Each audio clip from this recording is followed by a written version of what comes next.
अरे भाई साहब, ये मुसलमान हिंदुओं के कभी सगे नहीं हो सकते। अरे देखिए ना, मुसलमान जो है वो खुश है कि कश्मीर में 27 हिंदू को मार दिया गया। अरे आप लोग जानते नहीं हैं, मुसलमानों को सिखाया जाता है कि काफिरों को मार। आतंकी कौम है मुसलमान भाई, कहीं भी देख लो यार। अच्छा आप बताइए, सारे आतंकवादी मुसलमान ही क्यों निकलते हैं? अरे वो शौर्य पिक्चर देखी थी आपने, ब्रिगेडियर रुद्र प्रताप सिंह, वो जो कह रहे थे बच्चे नहीं हैं, वास्तव में वही रियलिटी। कश्मीर में जब हिंदुस्तानियों की जगह हिंदुओं को मारा गया, तब देश के बड़े हिस्से में इस तरह की चर्चाएं आम हो गई। इस देश के सभी मुसलमानों को बहुतेरे लोगों ने सिर्फ एक चश्मे से देखने की कोशिश शुरू कर दी। वो जो कह रहे थे कि आतंकवाद का कोई धर्म नहीं होता, उनको कहने वालों की फौज मिल गई जिन्होंने कहा कि हो सकता है, लेकिन यह भी सच है कि जब मारा गया तो धर्म पूछ के मारा गया, और यह बड़ा सच है। लेकिन हमें लगा कि इस बड़े सच के बीच में एक छोटा सा सच जो छिप गया है, उस पर भी नजर डालते हैं। वो सच जो इन तस्वीरों का है, वो तस्वीरें जो चीख चीख कर कह रही हैं कि सर जनाजा तो कश्मीर में भी उठा है, आंसुओं का सैलाब तो कश्मीर में भी बह रहा है। एक मां ने अपना बेटा, एक बहन ने अपना भाई हमेशा के लिए कश्मीर में भी खोया है सर, और वो हिंदू नहीं था, वो मुसलमान था। वो मुसलमान जिसके पास ऑप्शन था जो कि हिंदुओं के पास नहीं था। हिंदुओं को सिर्फ उनका धर्म देखकर मार दिया गया, लेकिन इस मुसलमान के पास पूरा ऑप्शन था, क्योंकि कट्टरपंथी से अपना दुश्मन नहीं मानते थे। फिर भी इस मुसलमान ने मौत चुनी, और यह मौत उनके लिए चुनी गई जिनसे कुछ ही घंटों पहले हो गई। यह मुसलमान चाहता तो बच जाता। यह जनाजा जो आपको दिख रहा है, इस जनाजे में इस मुसलमान को नहीं होना चाहिए था, अगर इस मुसलमान ने अपने बारे में सोच लिया होता। लेकिन इस मुसलमान ने नहीं देखा कि सामने कौन है, किसका धर्म है। उसने अपनी जान से ज्यादा कश्मीरियत को जिंदा रखने की ठानी। मौत सामने थी, लेकिन जिंदगी दूसरों की बचाने की उसने जंग लड़ी। आतंकवादियों से भिड़ गया, कहा कि ये हमारे मेहमान हैं, और फिर आतंकवादियों ने गोलियां मार दी।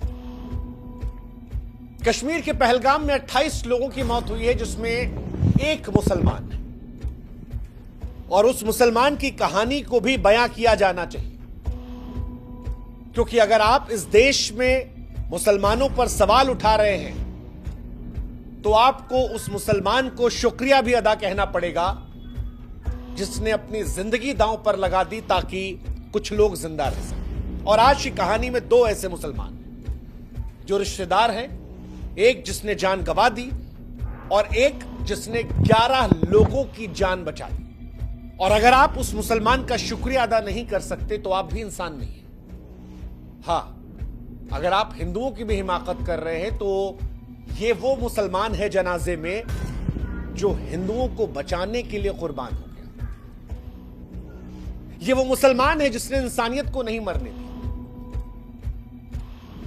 जब हिंदुओं को कट्टरपंथी मुसलमान मार रहे थे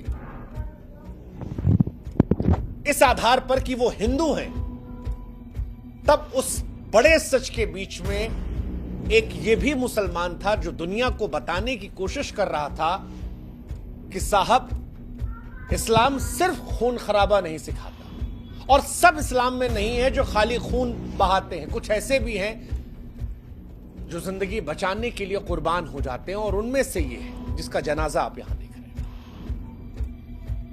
क्योंकि इसने अपनी जान एक हिंदू की जान बचाने के लिए गंवाई है। और ये इसका अपना इस्लाम है, जो उस इस्लाम से अलग है जिसे वो कट्टरपंथी मुसलमान जो कश्मीर में आए थे और पैंट उतार कर कलमा पढ़वा कर चेक कर गोली मार रहे थे। कश्मीर में जो कुछ हुआ है उसने हिंदुस्तान की गंगा जमुनी तहजीब को हिला कर रख दिया है। इस देश में वैसे भी हिंदू मुसलमान कम नहीं था और इस घटना के बाद वो जो मुसलमानों के लिए हिंदू आवाज उठाते थे उनको कटघरे में खड़ा किया जा रहा, कहा जा रहा है कि सबसे बड़े दुश्मन तो तुम ही हो। तुम ही दिन भर कहते थे कि देखो ये नहीं है और अब देखो इनकी कौम ऐसी है। लेकिन इस आरोप के बीच में यह तस्वीर बार बार सोचने पर मजबूर करती है कि क्या वाकई में आप जिस तरफ मुड़ना चाह रहे हैं वो सही है, या इंसानियत की लौ अभी भी जली हुई है उस जनाजे पर जहां पर एक मुसलमान लेटा हुआ है, इसलिए क्योंकि वो आप हिंदुओं को बचाना चाहता था और ये बताना चाहता था कि साहब सब मुसलमान एक जैसे नहीं होते। जब कश्मीर का कड़वा सच हम बयां करते हैं तब हम ये बताते हैं कि वहां धर्म के नाम पर खून बहा है, लेकिन इस जनाजे को देखकर ये तस्वीर भी चीख चीख कर कह रही है कि साहब एक मुसलमान तो वहां भी था। इस्लामिक कट्टरपंथी के खूनी आग में जलती कश्मीर की धरती पर इस शहीद मुसलमान की कहानी भी सुनानी चाहिए और आज ये कहानी भी हम आपको सुना रहे हैं और आपको भी कहानी सुननी चाहिए। दो तरह के लोग इस देश के दुश्मन हैं। एक वो जो इस मौके पर देश के हर मुसलमान को गाली देते हैं। इस देश के मुसलमान को भी इससे धक्का लगा है और कई मुसलमान ऐसे हैं, मेरे मित्र भी हैं, आपके भी मित्र होंगे, कई सारे कलाकार ऐसे हैं, स्पोर्ट्समैन ऐसे हैं जो कह रहे हैं कि हम भी शर्मिंदा हैं यार और इनकी वजह से हमको भी बदनाम होना पड़ता है। मेरे ऐसे सैकड़ों दोस्त हैं यूपी, बिहार, बंगाल, पंजाब जो कह रहे हैं कि सर कश्मीर में जो उन मुसलमानों ने किया उसके चलते हमको शर्मिंदा होना पड़ता है, हम पर लोग नजर उठाते हैं। और दूसरे वो लोग हैं जो कह रहे हैं कि भैया आतंकवादियों ने हिंदू धर्म देखकर मारा ही नहीं, मुसलमान देखो वो जो आतंकवादियों को क्लीन चिट दे रहे हैं। देखो ये दोनों हमको मूर्ख समझ रहे हैं। ये बात पूरी सच है कि मारे जाने वाले सारे हिंदू थे एक मुसलमान को छोड़कर, और पीड़ित परिवारों ने खुद बताया है कि उनकी हिंदू पहचान की वजह से मारे।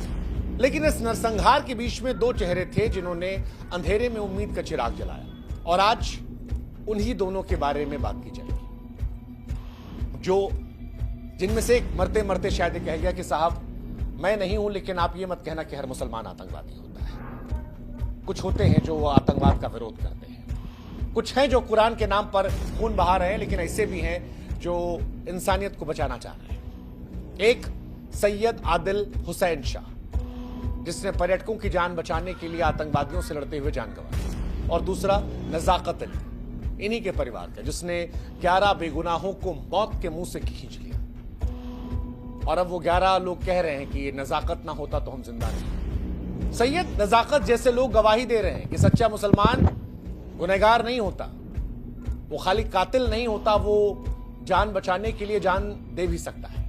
और सैयद की कहानी सुनकर आपके रोंगटे खड़े हो जाएंगे। उसके जनाजे की तस्वीरें आपने देख ली, लेकिन सैयद की कहानी सुनकर आप सोचने पर मजबूर होंगे।